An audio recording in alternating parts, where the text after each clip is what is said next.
నమస్తే friends, welcome to my channel. మరో మాటండి వీడియోతో మీ ముందుకు వచ్చేసింది మీ చైతుమమ్మ. ఈరోజు మన మాటండి వీడియోలో మరో మాట. ఈరోజు మన వీడియోలో మాట అంటూ ఏం లేదండి. ఈరోజు వరలక్ష్మి వ్రతం కాబట్టి మా ఫ్రెండ్ వాళ్ళ ఇంటికి వెళ్ళి ఫుల్ డే మొత్తం అక్కడే ఉన్నాను. అక్కడ పూజ చాలా బాగా జరిగింది కాబట్టి మనం అంటే వరలక్ష్మి వ్రతం రోజు చేసుకున్న వీడియో శనివారం రోజు మీ ముందుకు తీసుకొస్తున్నాం. కాబట్టి ఈరోజు మాటలు లేవు, ఓన్లీ వీడియోనే పూజ. ఈ వీడియోకు కూడా మీరు మంచిగా కామెంట్ అయితే చేసేసుకోండి. వీడియో నచ్చితే లైక్ చేయండి, షేర్ చేయండి, కామెంట్ చేయండి, సబ్స్క్రైబ్ చేయడం మర్చిపోకుండా. Thank you so much. అందరికీ వరలక్ష్మి వ్రతం శుభాకాంక్షలు. ఎందుకు ముందు చెప్పాల్సింది లాస్ట్ చెప్తున్నా అనుకున్నారా? పొద్దున వీలు కాలేదండి, ఏమనుకోకండి. ఇక మన వీడియోలోకి వచ్చేస్తే వరలక్ష్మి వ్రతం పూజ నాకు చేసుకోవడానికి వీలు కాలేదు. ఎందుకంటే ఇంట్లో ఎవరూ లేరు, ఒక్కదాన్ని ఉండడం వల్ల చైతుని పట్టుకొని పూజ చేసుకోవడం కొంచెం కష్టం అనిపించింది. అందుకే వచ్చే వారంకి పోస్ట్పోన్ చేసుకున్నాను. ఇంకా చైతు బాబును తీసుకొని మా ఫ్రెండ్ వాళ్ళ ఇంటికైతే పూజకు వెళ్ళాను. తను ఇన్వైట్ చేస్తే ఇంట్లో నార్మల్గా పూజ చేసేసుకొని తర్వాత వాళ్ళ ఇంటికి వెళ్ళాను. అక్కడ పూజ చాలా బాగా చేశారు. తను నా ఫ్రెండ్, చిన్నప్పటి ఫ్రెండ్ అండోయ్. చాలామంది ఫ్రెండ్షిప్ గురించి అసలు కొన్ని కొన్ని మాటలు అంటారు. ఎందుకంటే జెన్యూన్ ఫ్రెండ్షిప్ ఉండదు, ఉన్న వాళ్ళు కొన్ని రోజులు ఉంటారు, స్వార్థం కోసం ఆలోచిస్తారు అని. కానీ నా ఫ్రెండ్స్ అయితే అందరూ చిన్నప్పటి నుంచి ఫ్రెండ్సేనండి, చిన్నప్పటి ఫ్రెండ్సే. అందరూ కూడా బెస్ట్ ఫ్రెండ్స్. ఒకరు ఎక్కువ ఒకరు తక్కువ అనుకోని పరిస్థితి ఉంది నాది. చాలామందిని బెస్ట్ ఎవరంటే ఒకరి పేరు చెప్పేస్తారు, కానీ నాకైతే కన్ఫ్యూజ్ అవుతుంది. అంత బాగుంటారు నాతో ఫ్రెండ్స్.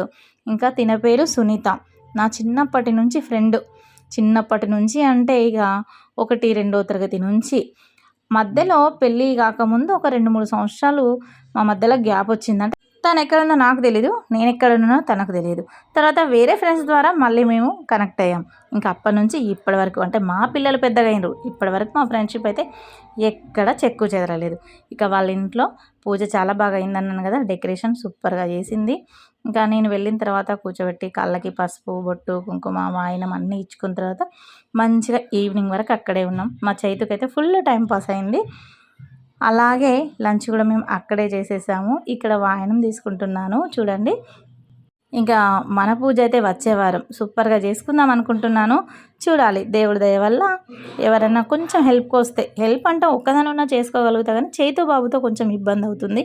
వాడు ఆగడు కాబట్టి, అందులోనూ నాకు ఫ్రైడే సంతోష్ మాతో ఒక్క పొద్దు ఉంటుంది కాబట్టి కొంచెం చూసుకుంటూ చేసుకుంటూ ప్రసాదాలైనా ఏమైనా చేయాలి. చైతుగాడు ఒక్కడే ఉంటే కొంచెం ఇబ్బంది అవుతుంది. ఇంకా ఇక్కడ అన్ని కార్యక్రమాలు అయిపోయినాయండి. మీరు వీడియో అయితే చూసేసేయండి. అమ్మవారిని అయితే ఎంత మంచిగా అలంకరించింది మా ఫ్రెండ్, చాలా బాగుంది. చూడంగానే అంటే మనం లోపలికి వెళ్ళేసరికి మనసుకి ప్రశాంతంగా అనిపించింది. ఆ రూమ్ చూసేసరికి హాల్లో అయితే ఇట్లా అరేంజ్ చేసుకున్నారన్నట్టు. ఇక మేము కూడా అంతే, పూజ రూమ్లు లేవు కాబట్టి కిరాయి ఉన్న దగ్గర మనకి పూజ రూములు అందుబాటులో ఉండవు. కొన్ని చోట్ల ఉంటాయి, కొన్ని చోట్ల ఉండవు. కాబట్టి హాల్లోనే చేసుకుంటాము. ఎందుకంటే మనం కిచెన్లో దేవుడు పెట్టుకుంటాం కాబట్టి అక్కడ చిన్నగా ఉంటుంది. ఇట్లా మనం పెద్దగా చేయాలనుకుంటే అక్కడ చేయలేము కాబట్టి హాల్లోనైతే అరేంజ్ చేసేసుకుంటాం. ఇక్కడ మా ఫ్రెండ్ కూడా అలానే చేసింది. చాలా అంటే చాలా బాగుంది. అయితే మా ఫ్రెండ్ పూజని పిలిపించుకొని చేయించుకుంటుంది అన్నట్టు. నేనైతే ఓన్గానే చేసుకుంటాను. ఇక వచ్చే వారం మన ఇంటి వరలక్ష్మి వ్రతం మీ ముందుకు తీసుకొస్తాను. వీడియో నచ్చితే లైక్ చేయండి, షేర్ చేయండి, కామెంట్ చేయండి, సబ్స్క్రైబ్ చేయండి మర్చిపోకండి. Thank you for watching.